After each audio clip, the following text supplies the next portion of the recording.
Tatlong babae patay sa aksidente sa bayan ng Tupi.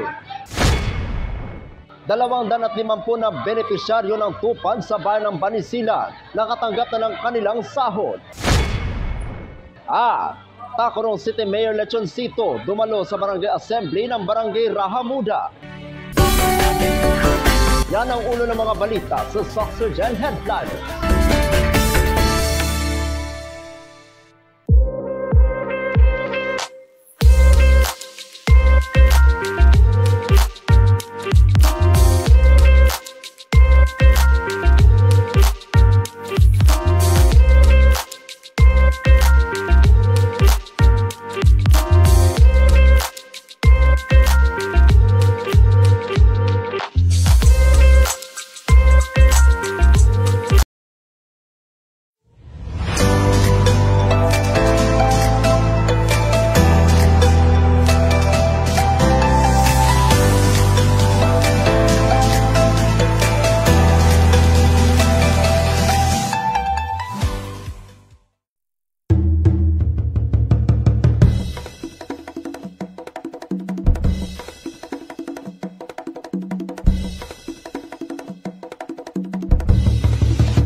Magandang araw, South Central Mindanao. Narito na ang mga pangunahing balita sa Soxurgen Headliners ngayong Oktubre 25, taon 2024. Tatlong babae patay sa aksidente sa bayan ng Tupi. Narito ang ulat. Patay ang tatlong babae sakay ng motorsiklo matapos maaksidente ika-9 ng gabi, araw ng Biyernes, ika-25 ng Oktubre taong kasalukuyan sa National Highway, partikular sa harap ng Doles-Tanpilco, Purok 3, Barangay Crossing Rubber, bayan ng Tupi, lalawigan ng South Cotabato.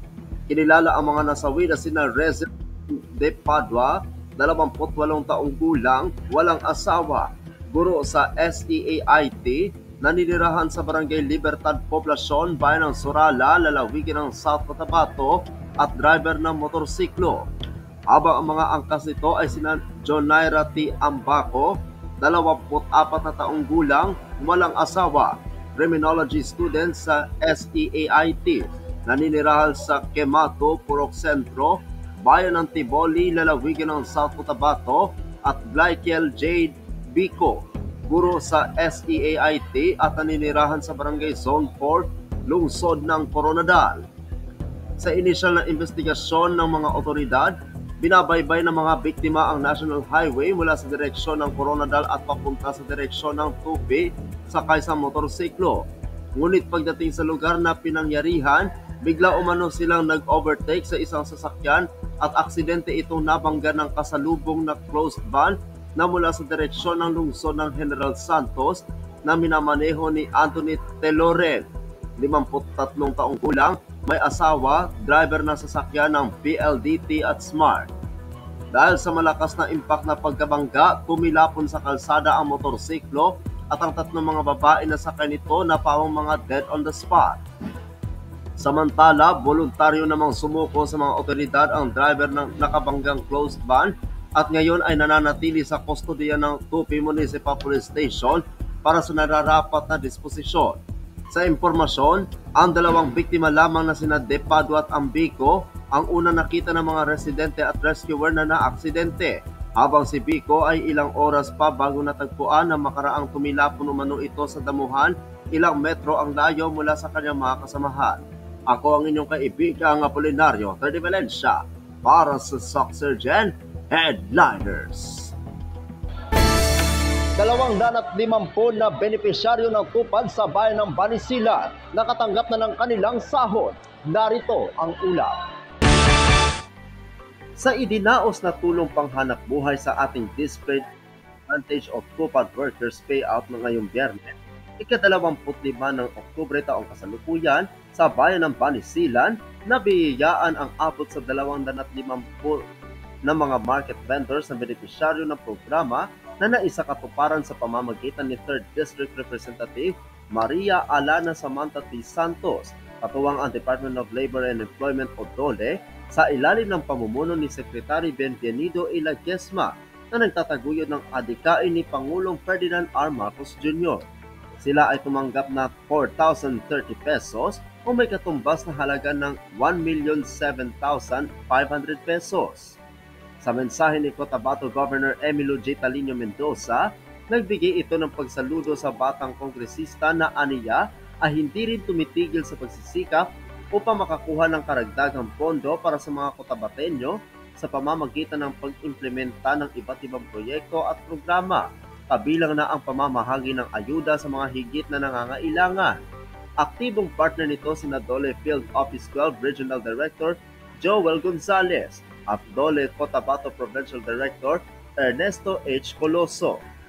Tiniyak din ni Governor Mendoza kay Mayor Jesus F. Alisalis at sa mga konstituwente ng nabanggit na bayan na pinagsisikapan din ng Kapitolyo na makapagbigay ng higit pa sa inaasahang mga serbisyo para sa mamamayan. Ako ang inyong kaibigang Apolinario Freddy Valencia para sa Soxurgen Headliners. Para sa uling balita, Tacurong City Mayor Lechoncito dumalo sa Barangay Assembly ng Barangay Rahamuda. Narito ang ulat. Bilang pagpapakita ng kanyang napakalaking suporta at pagpapahayag ng pasasalamat para sa kanilang huwarang pamamahala, si Tacurong City Mayor Joseph George Lechoncito, MDDPA, ay dumalo sa First Semester General Assembly ng Barangay Rahamuda na pinamumunuan ng kanilang mapagkompetensyang punong barangay, Honorable Maria Rodora P. Poya, kaninang araw sa Barangay Rahamuda Gymnasium. Sa kanyang mensahe, pinuri ni Mayor Lechoncito ang pagsisikap at pagsusumikap ng mga halal na opisyal at manggagawa ng Barangay Rahamuda, lalo na sa paghahatid ng kanilang mga programa at serbisyo sa mga mamamayan ng barangay. Binigyang diin din niya ang mga programa, serbisyo at tulong na iniaalok ng local government unit ng Tacurong sa mga mamamayan ng Barangay Rahamuda. Ano sa nasabing pagpupulong, sinasangguni ang Panglungsod Member at Committee Chairperson for Tourism, Culture and the Arts, Honorable Ralenta Bosares Bernardo, Attorney Ryan Alahar, City Local Government Operations Officer, Police Lieutenant Colonel Manuel Ryan P. Lim, Chief of Police, Tacurong City Police Station, Engineer Hilda Pamplona Mercado, pinuno ng City Disaster Risk Reduction Management Office, Ginoong Ivan P. Arzagon, pinuno ng tanggapan para sa mga serbisyong pang-agrikultura ng lungsod, Ginoong Marlo Anthony Buenacosa, City Health Officer Representative at Binibining Christine Pajera ng City Social Welfare and Development Office. Iniulat din ng bawat committee head ng pamahalaang barangay ang kanilang mga nagawa sa semestre at pagkatapos ng pag-uulat ay nagkaroon ng makabuluhang forum. Ang nasabing aktibidad ay mandato ng Department of Interior and Local Government para mas mapadali ang good governance at public service lalo na sa mga barangay level. Ako ang inyong kaibigang Apolinario Freddy Valencia para sa Soxurgen Headliners.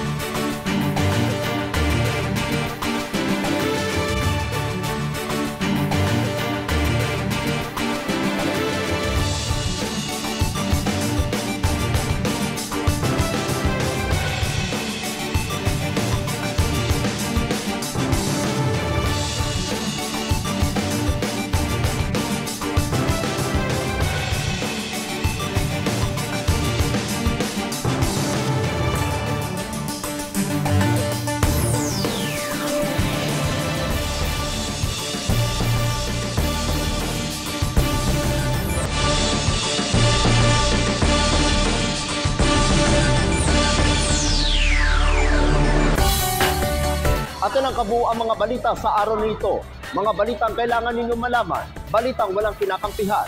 Balitang totoo. Balitang may dalang aral at inspirasyon. Ito ang Soxurgen Headliners. Hanggang bukas, maraming salamat at magandang araw, kaibigan.